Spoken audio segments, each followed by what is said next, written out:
మీరెప్పుడైనా గమనించారా? మనం నవ్వడం చూస్తే ఎదుటివాడు కూడా ఎందుకు నవ్వుతాడు అని? ఇది కేవలం మన ముఖం మీద ఎక్స్‌ప్రెషన్ మాత్రమే కాదు. ఇది మన మనుషుల మధ్య సైలెంట్ లాంగ్వేజ్ లాంటిది. మన బ్రెయిన్‌లో మిర్రర్ న్యూరాన్స్ అనే స్పెషల్ సెల్స్ ఉంటాయి. దీనివల్ల ఎదుటివాడు ఏ ఎమోషన్ చూపించినా మన బ్రెయిన్ దాన్ని కాపీ చేయాలని ప్రయత్నం చేస్తుంది. అందుకే ఎవరైతే నవ్వుతారో మనకి ఆటోమేటికల్లీ స్మైల్ వచ్చేస్తుంది. సైకాలజీ ప్రకారం కూడా స్మైల్ అంటే నేను సేఫ్, ఫ్రెండ్లీగా ఉంటాను అనే పాజిటివ్ సిగ్నల్ ఇవ్వటం.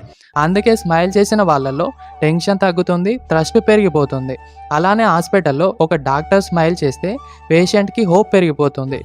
ఆఫీస్లో మన బాస్ స్మైల్ చేస్తే వర్కర్కి కాన్ఫిడెన్స్ పెరిగిపోతుంది.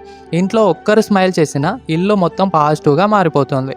హెల్తీ పరంగా చూస్తే స్మైల్ అంటే మన బాడీలో డోపమైన్, సెరోటోనిన్ లాంటి ఎండార్ఫిన్స్ రిలీజ్ అవుతాయి. ఇవి మన స్ట్రెస్ను తగ్గించి హార్ట్కి రిలీఫ్ ఇస్తుంది. అంటే మన స్మైల్ అనేది ఒక ఫ్రీ మెడిసిన్ లా కూడా పనిచేస్తుంది.